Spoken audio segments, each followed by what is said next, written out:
Please permit me to request our keynote speaker, Chief Moji Ladipo, MNI, to rise and step forward. Please, could you please step forward, ma? Or do you want to stay there? Thank you, ma.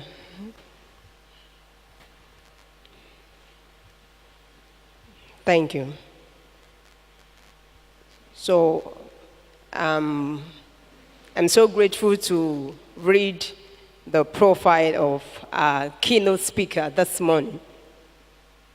Our keynote speaker was born about 68 years ago, and she had her secondary school education at Queen's College, Ede, like the registrar has said, that Omotiwale, that is, a child has come back home.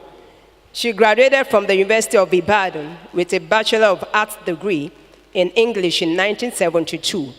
She also obtained a master's degree in industrial and labor relations from the same university in 1985. She is an alumna of the Lagos Business School. Chief Moji Ladipo, a member of the prestigious National Institute, Kuru, Jos, and a fellow of the Nigeria Institute of Management, joined the services of the Federal Ministry of Education as education officer after her graduation in 1972. She returned to her alma mater, that is, the University of Ibadan, as administrative officer in 1975. She had a brief stint as an administrator at the University of Ife, now Obafemi Awolowo University, from 1977 to 1982. And thereafter, she returned to the University of Ibadan. And at the University of Ibadan, she rose to the position of registrar in 1997, and the first female registrar of the premier university.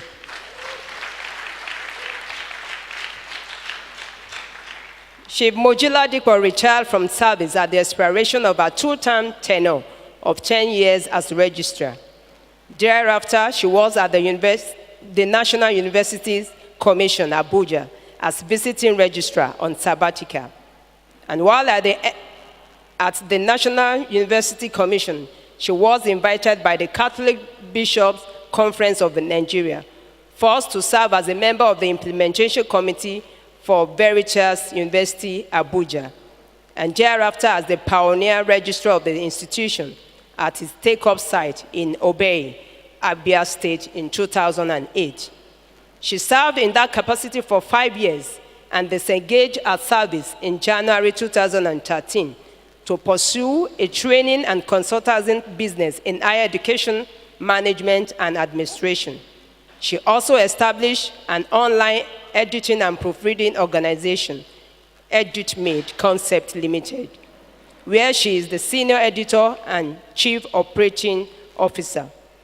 In August 2013, she was appointed as associate expert, publication and administration at the Institute for African Culture and International Understanding at the Olusegun Obasanjo Presidential Library in Abeokuta. In 2014, she had a brief stint as the pioneer registrar and chief operating officer of Ibadan Business School. Our keynote speaker has made a lot of landmarks career-wise. Her first priority as a newly appointed registrar at the University of Ibadan in 1997 was to establish a training and development program for non-teaching staff of the university, with emphasis on the administrators. She established the registry seminar series, the faculty officers forum, and other internally organized skills improvement courses. She ensured that the administrator benefited immensely from the MacArthur Foundation grants, which enabled them to go on study visits to various countries like Ghana, the United States of America, and the United Kingdom. Our keynote speaker contributed to put Kano and Anopa on the world map through interaction with the Association of University Administrators in the United Kingdom.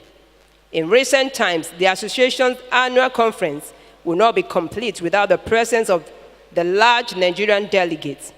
She was the first Nigerian registrar and the first black female from Africa to present a paper at the conference of the Association of University Administrators in the United Kingdom. She was the longest-serving chairperson of CONU, a committee that she led from 1998 to 2006. Chief Moji Ladipo actively promoted the recognition and relevance of registrars in the Nigerian educational landscape, especially at the level of JAMB and the NUC. She was member of Council, Nigeria Institute of Management from 1996 to 2002, member, Committee on Revitalization of Federal Government Scholarship Award Schemes in Nigerian Tertiary Institution in year 2000. Member, Committee on Autonomy and Related Matters for Nigerian Universities, which was set up by the Honorable Minister for Education in year 2000. Member, Professional Development and Consultancy Committee, Chartered Institute of Personnel Management of Nigeria from year 2000 to 2004. Member of Council, West African Examination Council from 2001 to 2002. Member, Accreditation Committee, Chartered Institute of Personnel Management of Nigeria between 2003 and 2004. Advisor, the Federal Government University-Based Unions Renegotiation Committee between 2007 and 2009. External Assessor for Registry Staff, University of Legon, Ghana, in 2009 and 2010. Member, NUC Institutional Accreditation Panel to Covenant University Ota, September 2009. And member, NUC Institutional Accreditation Panel to the University of Jos and University of Agriculture, Makurdi, in year 2012. Chief Moji Ladipo has presented over 40 papers and lectures at various fora in Nigeria and abroad. Please, if you are clapping, please give her a round of applause. She has done us well. Even in retirement, she continues to contribute to knowledge in her area of expertise, the university management. She's listed in the Who is Who in Nigeria as an educational administrator par excellence. She holds the traditional title of Ayegun Iyalode of Ibadan land. A devoted and uncompromising Catholic, she's widowed but blessed with 2 wonderful sons.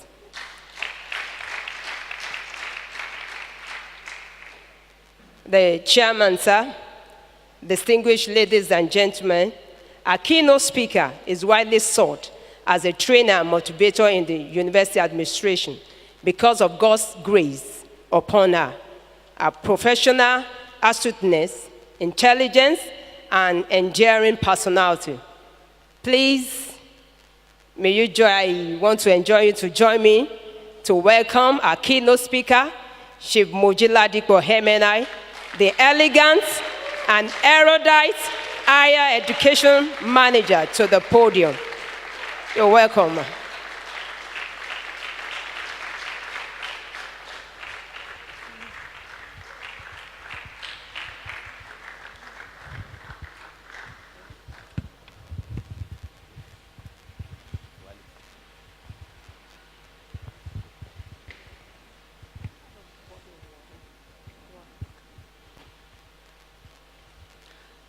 The Vice Chancellor, Deputy Vice Chancellor, Registrar, other principal officers of Redeemers University, deans, former and serving registrars, my professional colleagues, we are all colleagues. The Yoruba adage says that, "Ibi tí àgbàlagbà bá dé ni ọmọdé máa bá." You reach a point in life, you become old. All those little kids, the people you thought were very little, at one point or the other, through their achievements, by age, you become mates, as a matter of fact. So you are all welcome. I have to thank our registrar for inviting me.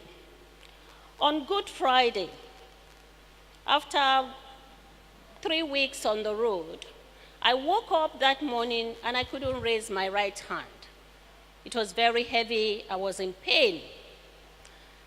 I thought maybe I had dislocated something, but a visit to the doctor confirmed that it was a much more terrible event.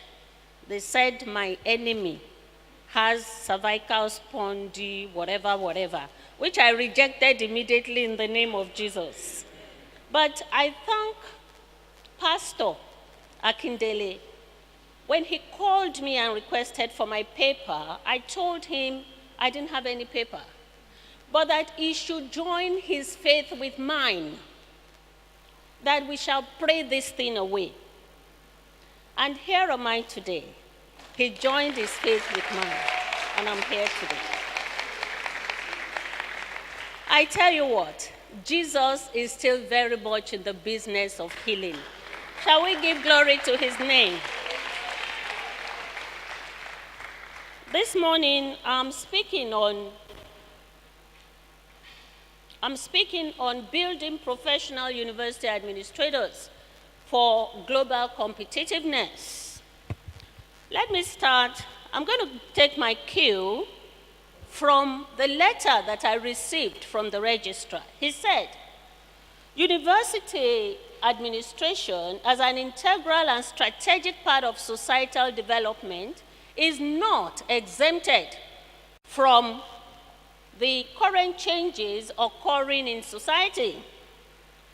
To remain relevant and for continuous improvement, prompt response and adaptation to global changes are necessary. Incidentally, I am not giving you any handouts, so you better make notes, you are administrators. Another person talked about administration. One James McCanney, he said, administration is the specialized vocation. You know what a vocation is? Something you give your entire life to, like being a reverend father, like being a married man, a good married man, no, not a bad one. Like being a parent, you are committed to it. So, administration is the specialized vocation of managers who have skills of organizing and directing men and materials, just as definitely as an engineer has the skill of building structures, or a doctor has the skill of defining human elements. In other words, in your own field, you are a professional. Do you believe that? Do you believe it? Another person said, the administration is the systematic ordering of affairs and the calculated use of resources. Calculated use of resources. You're not just wasting resources. Whether it's your energy, whether it's money, whether it's your knowledge, whether it's your skill. It's the calculated use of resources aimed at making those things happen which we want to happen. The things that we want to happen, we make them happen. And simultaneously, we prevent developments that fail to square with our intentions.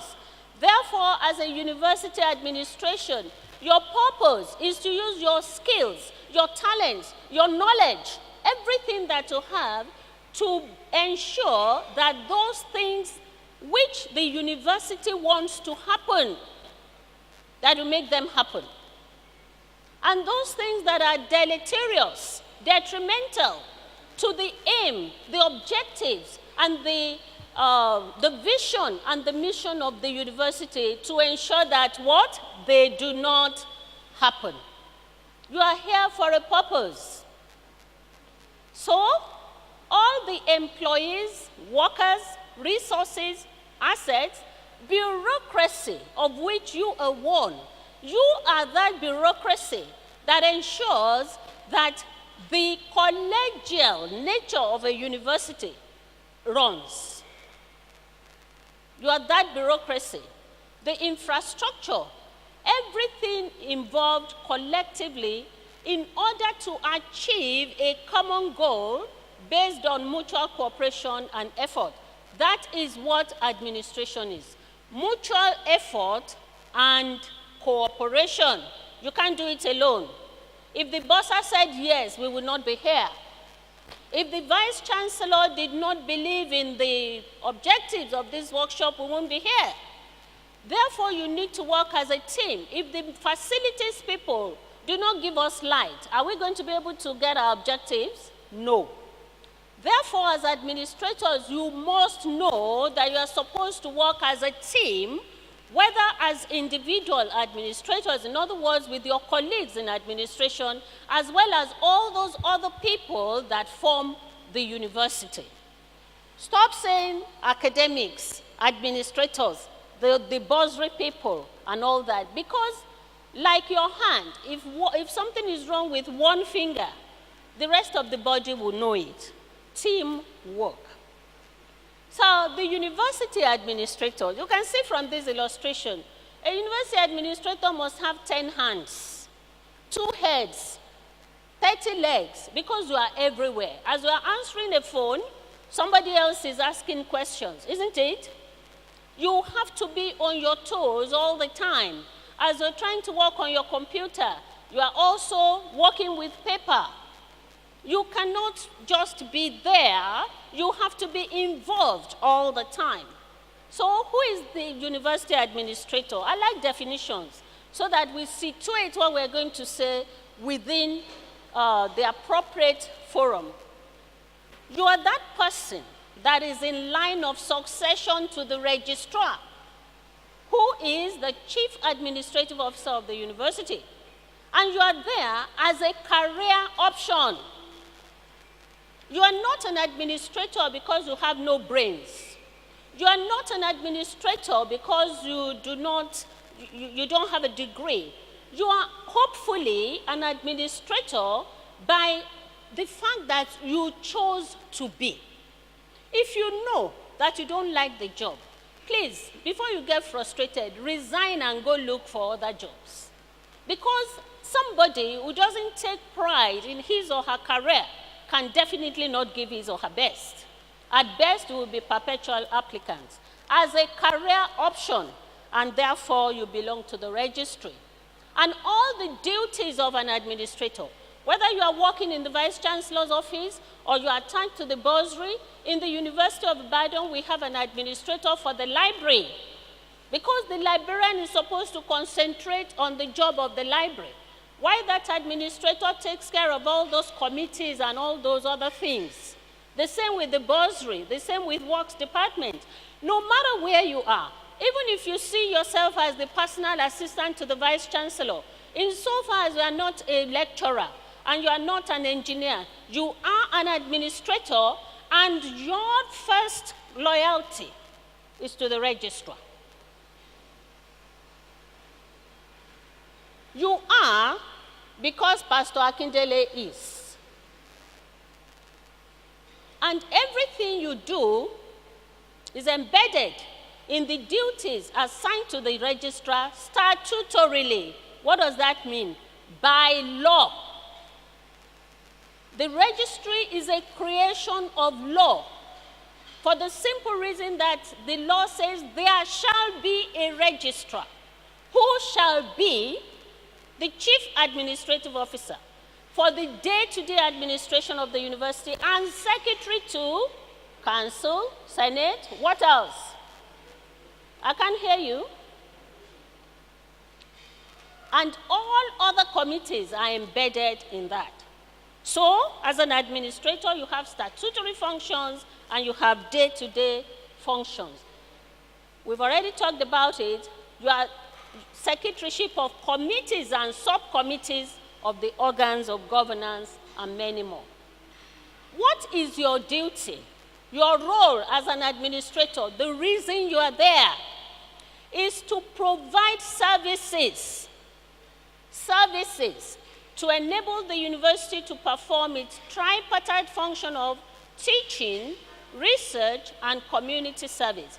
You are here because you have teachers. You are here because you have students. If there are no students and teachers, there will be no administrators. And that goes for all the service departments.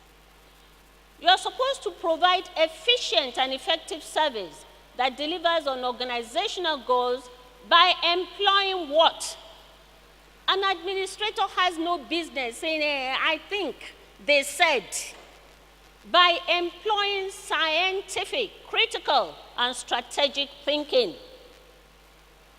Your information is based on facts, on data, not just because you conjectured it.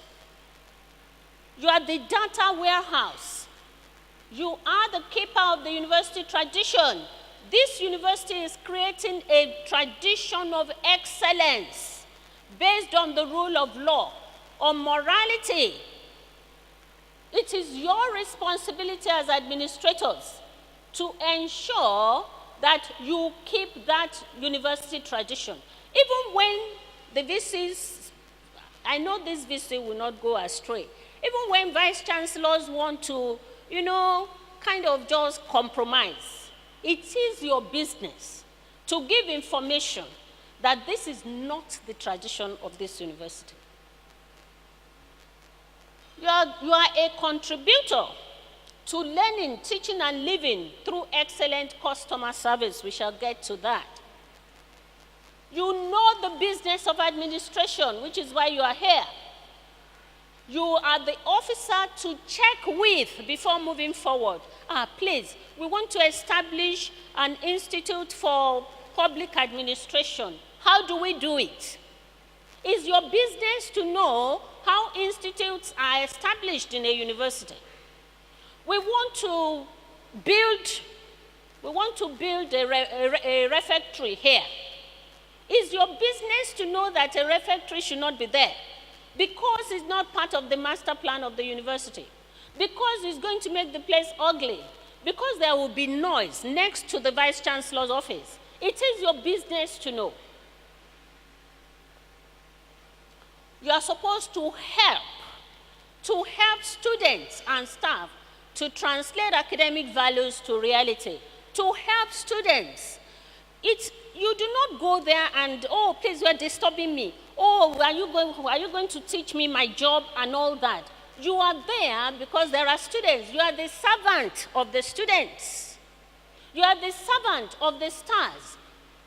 And it's in Africa that we think that a servant is a bad thing. Prime Minister simply means the first servant. When you minister to people, you serve them. And you must see yourself as the servant of the entire community that makes up your university. You know your institution, its rules, regulations, law, precedents. You know its values. If I asked the administrators in Redeemers University, do you know the values of Redeemers University? Those of you from Bayelsa, what are the values of your university? Is it mediocrity? Is it cheating? Is it changing marks? You know the values, the tradition, the policies, and even the politics. Because when you know the politics, you will know when to talk and when to keep quiet. You will know who to talk to, so that whatever may be going wrong will go right. It's not your business to dictate. Your business is to advise based on data. You must proactively, in other words, you don't wait until things happen before you begin to take action. You proactively embrace change and innovation in service delivery. Proactively. Please, can you do me the honor of putting your phones away for a few minutes? I will soon round up. Thank you. You are to provide customer service. And what does that mean? You are helpful, you give satisfaction, you have answers, you give quality information, training, and you find solution to people's problems. Now, things are changing every day. Every day, things are changing. And what are those things that are impacting on the way we administer? Ownership structure. You have federal government, state, private institutions, and the private institutions range from entrepreneurship to faith. They have different values. They have different traditions. They have different budgetary system. And you have to take all of this into consideration before you start to make recommendations or even take action. We have mass access. When I was in the university, we were 3 in my English language class. We saw our professor every day. We had tutorials with them. We went to eat dinner in their houses. I don't think that happens anymore. The teachers do not know the students. There are so many. This impacts the way you manage. I used to sign certificates by hand. Each certificate, 3,000, 4,000, we signed each one. Nobody signs certificates that way anymore. You have global ranking. I don't know where Redeemers is, but I'm praying that one day we shall see Redeemers University among the first 10. Don't dislodge my university. But I know that the way this university is going to make global ranking. And the global ranking also has an impact on the way we teach, the way we research, and the way we administer. If your students cannot get their transcripts on time, if your customer service to students is bad, you are not going anywhere. And it starts with you, the administrators. Global competition. No funding agency will give money to a university that is badly governed. Information technology and artificial intelligence. Now you have drones that deliver services. The other day I was reading about drone that had been perfected by a scientist that can be sent to kill somebody. Regardless of where that person is, it will go through the wall, it will identify the person, and it will kill that particular person. Yes, it can be given, it can also be made to deliver kidney or liver or whatever that is critical in a matter of minutes. It is also impacting the way we manage. Because believe you me, soon, if you have drones that deliver everything, they will deliver all those things that we are still trying to write, including the information that we are still searching for. The nature and meaning of teaching, learning, and service delivery are changing. In those days, you will probably have to travel to deliver a letter. Do you do that anymore? I wonder whether NIPOST is even still alive. High and multifarious public expectations. The public is expecting a lot of universities. They want that information now. They want their transcript now. They want everything now. And it is your generation that is upsetting everything that we know. Your generation. And then, death of lifelong employment. I think the university is still perhaps the only institution in this country that has life to cradle to grave employment. Every other place, banks, industries, what have you, they are on contract, 2 years, 4 years, whether you are performing or not, whether you are hitting your target or not. They don't want to have to pay when you have to go to the hospital and all that. They will say they are doing restructuring, and that is the end. So if you are lucky to work in a place that promotes you every 3 or 4 years, where you can reach 65 before you think of retiring, you better be giving praise to God. Because to whom much is given, much is expected. And if the Lord gives you an opportunity, a talent, and you misuse it, he will take it from you. Be grateful to those people who put bread on your table. You see, this is the now generation.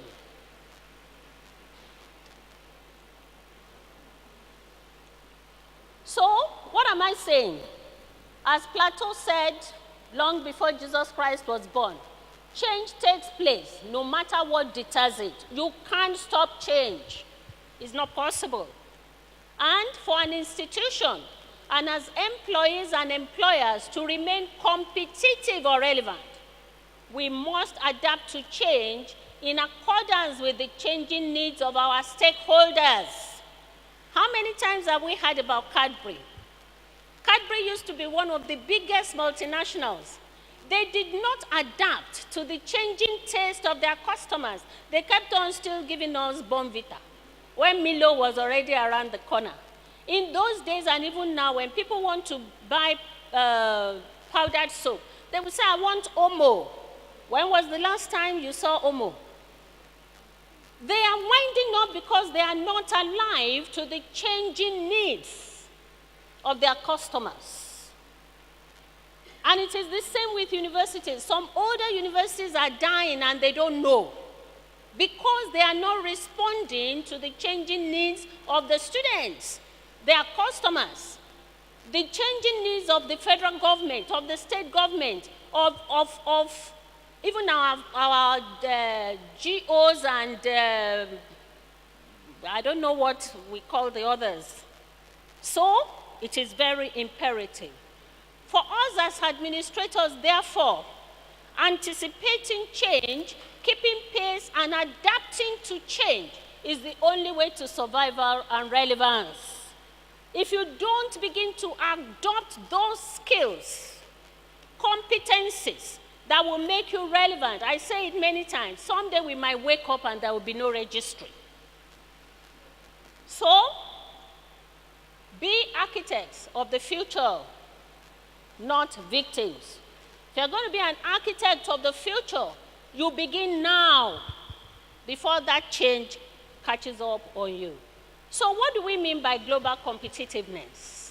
I Googled it, and I understand, you see, global competitiveness is actually used to measure how countries rate concerning their certain indices, the economic climate, their education, and so on and so forth. And there are 12 pillars we learn every day. Global competitiveness is not just that we are competing, we are running a race, even though it's a race for survival.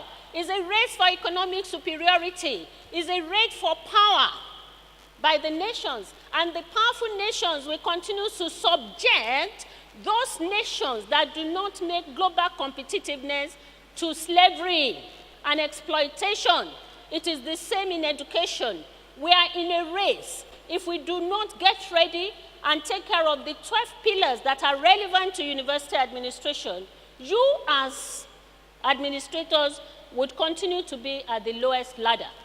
Considering that in the days of old, the registrar was the most important personality on campus and just below the vice chancellor. Number two, it was number 2 in the system. And it had more power than the vice chancellor because the vice chancellor faced policy. The registrar was in charge of everything else. It is the relationship between a husband and a wife. The husband always thinks that he's the leader. He's not. It is the wife that is the neck that is turning him here and there. Abi Adelai? For example, you know, the husband eats the leftover of the wife, but he doesn't know. She has almost finished the food in the kitchen, and it is what is left that he will put on the table. That is the relationship. When a man has a good wife, he can go and sleep. When a vice chancellor has a good registrar, oh, he will shine. But when he has a bad registrar, the whole place will be in trouble. So, this is, what are the basic requirements? They have institutions, which we have, like our governance and all that. They have infrastructure, which would include buildings, IT, what have you, and so on and so forth. I don't want to go into all of it. I just want you to know that when we are talking about global competitiveness, we are talking about the general health of a nation in relation to the health of other nations. And I think the last count, Nigeria was like 120-something out of, you know, the bottom ladder. So these are the 12 pillars: institutions, infrastructure, macroeconomic environment, health, and primary education. Where we are is this higher education and training. These are the basic requirements. These are the efficiency enhancers, the ones that make all these other ones work. Just as we are here We as administrators, we are here to make every other thing work and all those. This is very important, technological readiness. As administrators, are you technologically ready? And then innovation. So in describing global competitiveness, somebody said you can think of a football team that has a weak offense, but a strong defense, and strong specialty teams, and does not turn over the ball, or a football team that has okay, and all that. What they're trying to say is, you have a weak, I'm not a football person. If you ask me, I don't even know what he's talking about. The only thing I know about football is there are 2 poles, and you have 12 able-bodied men running around like children, trying to put one ball inside some. I think it is, I can't understand it really. But you can think about football when you are talking about, So the important thing is to know that you work as a team, and you develop all those things that make you globally competitive. But you must know that nobody is independent. You must reinforce each other. And a weakness in one area often has a negative impact in others. Therefore, Mr. Vice Chancellor, it is good to push for innovation in science, in technology, among our academic staff. But I tell you what, if we do not push to remove the weakness in our administrators, governance is such a major key of excellence in universities. The registry can pull the whole place down. So is the bursary. So is works department. But when we all work as a team, then we will be globally competitive. So, the other thing I want to talk about is the changing face of education. All of the peculiarity of our universities, the complexity and capital intensiveness, as well as all these global events we're talking about, and changes have made a lot of impact on the way we manage and administer universities and the relevance and currency of service departments. Are you current? Are you relevant? It's important.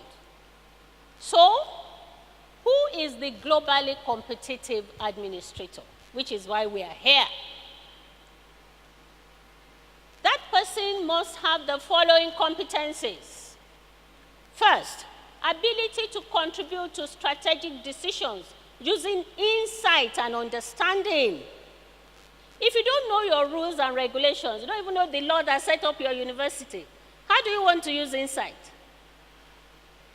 If you don't know the history, where your university is coming from, where it is going, and where it is at present, how are you going to be able to contribute to strategic decisions?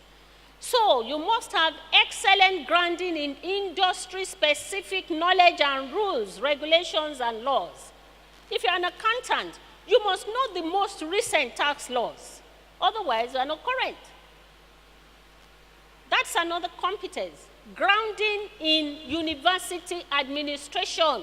That's our industry-specific. But you must also know about public administration. You must know what is going on outside the world. You must read so that your knowledge is broad. You're an administrator, you should know about science. You should even know about mathematics.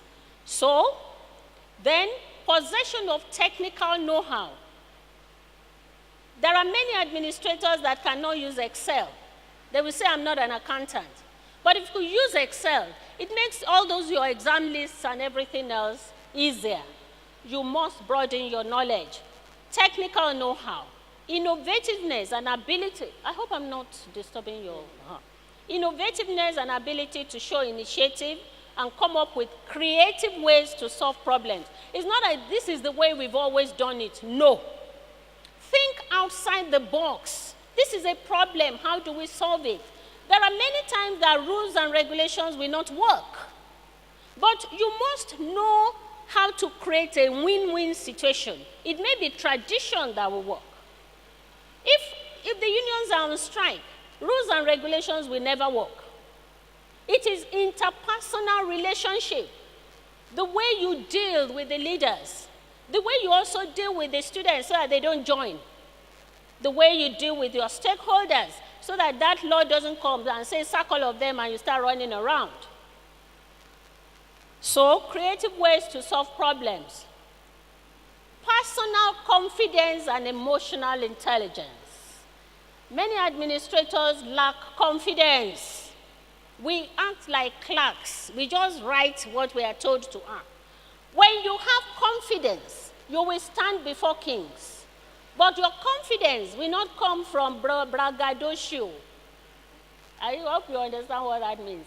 It comes from knowledge, from the knowledge of what you are dealing with, from your communication strategies. You speak good English, grammatical English. You write good minutes.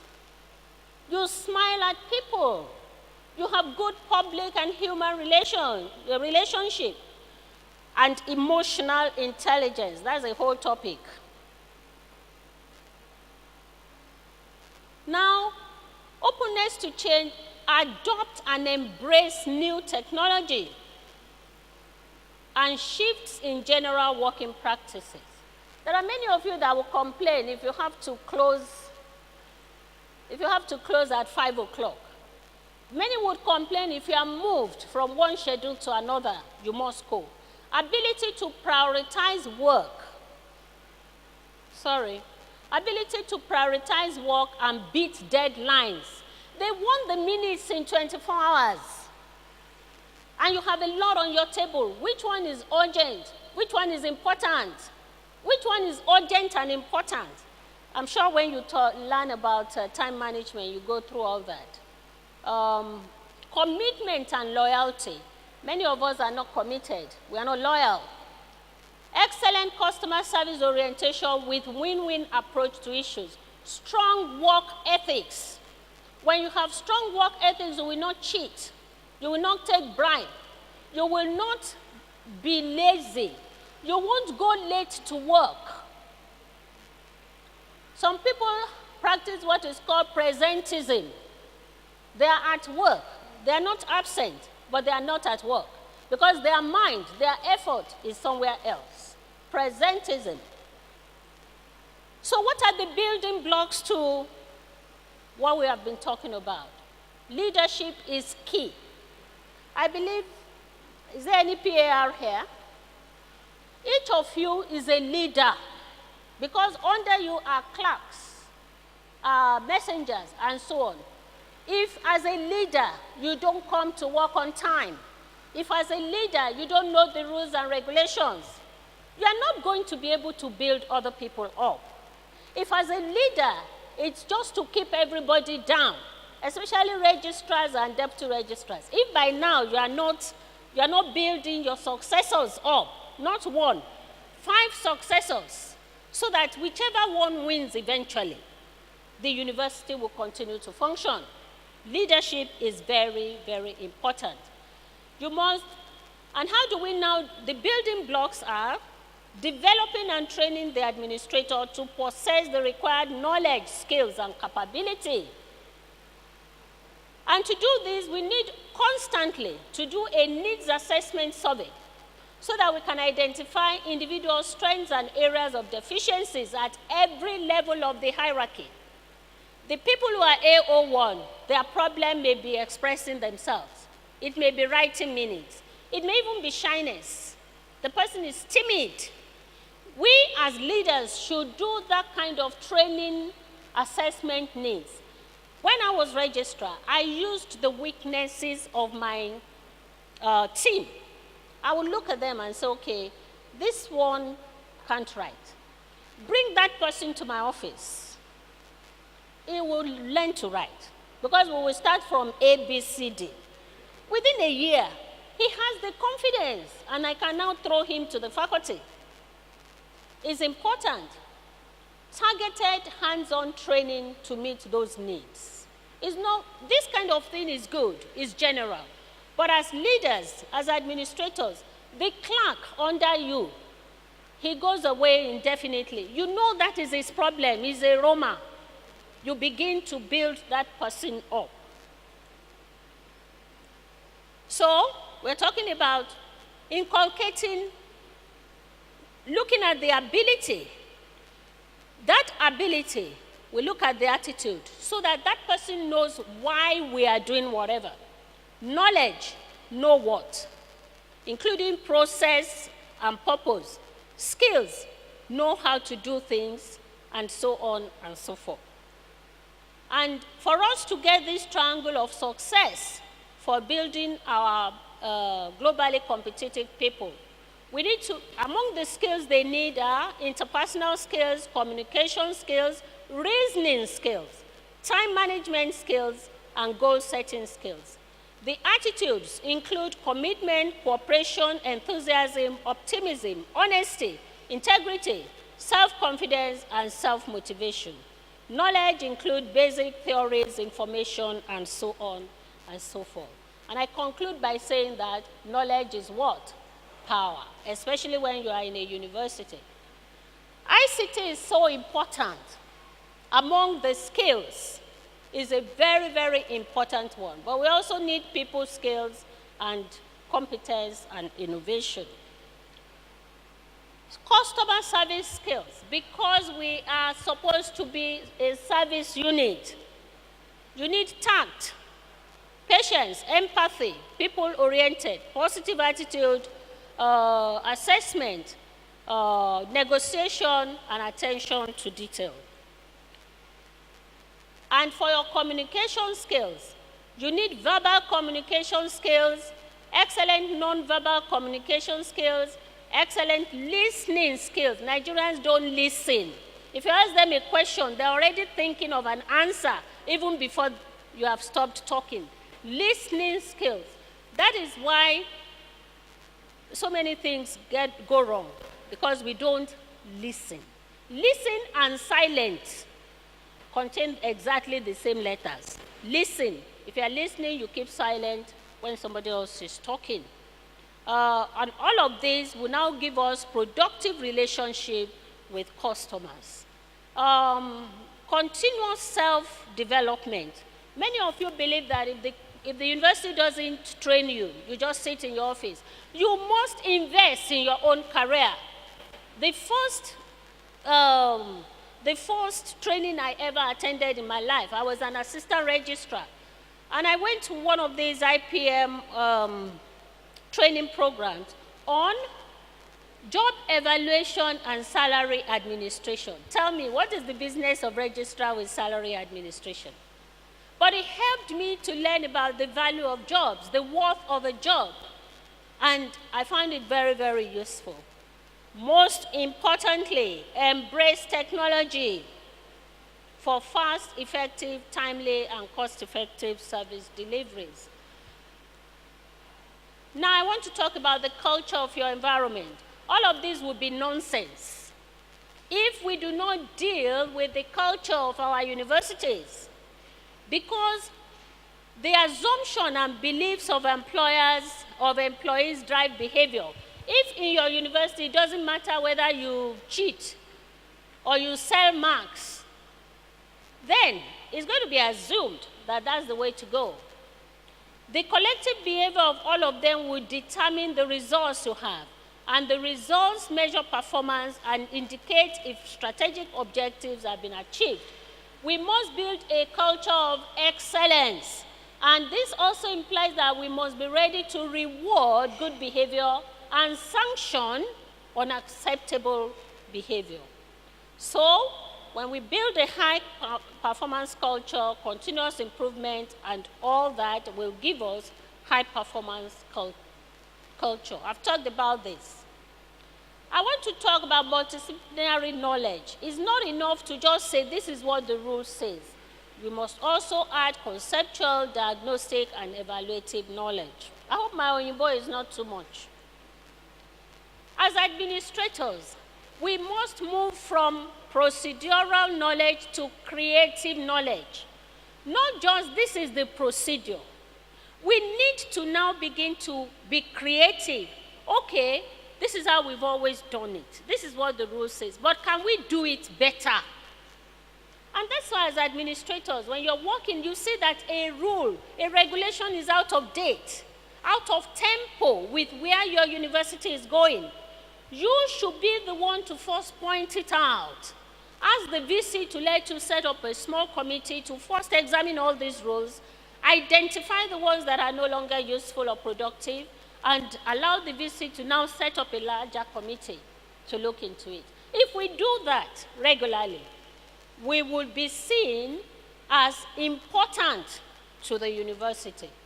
I've talked about skills and all those other things.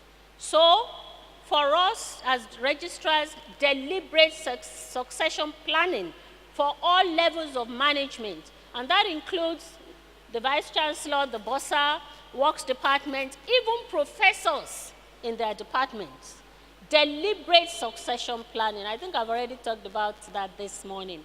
So I want to conclude that in my presentation here, I have defined the university administrator and his or her role and functions. We've examined the concept of global competitiveness. We considered the competencies required for global competitiveness. We identified the building blocks of a globally competitive administrator. We surmised that leadership is key to impartation of knowledge, skills, and the right competencies of globally competitive administrators, and that all of this is a joint effort of all the stakeholders, council, management, the unit itself, as well as you as the individuals concerned. We concluded that all the efforts will be wasted without the cooperation as well as the innate ability of the individual. Some people are just unteachable. They really don't want to learn. Without their contribution, without their willingness to learn, there's no way you can produce globally. There's no way you can make that person globally competitive. But I assume that because you are here, it's because you really want to learn. You are interested in being as well as the culture of the institution. And I want to end by saying that knowledge is power, but action is more powerful. It doesn't do any good to empower yourself with knowledge if you are not going to pass that knowledge to somebody else. If you are not going to take action to improve yourself with the knowledge you have, if you are not going to improve the lives of those around you, what good is your knowledge if you don't use it? And therefore, to charge you, don't sit on all those golden nuggets of knowledge, skills, and attitude. Put them into action. And that is why we are here. Thank you for your attention.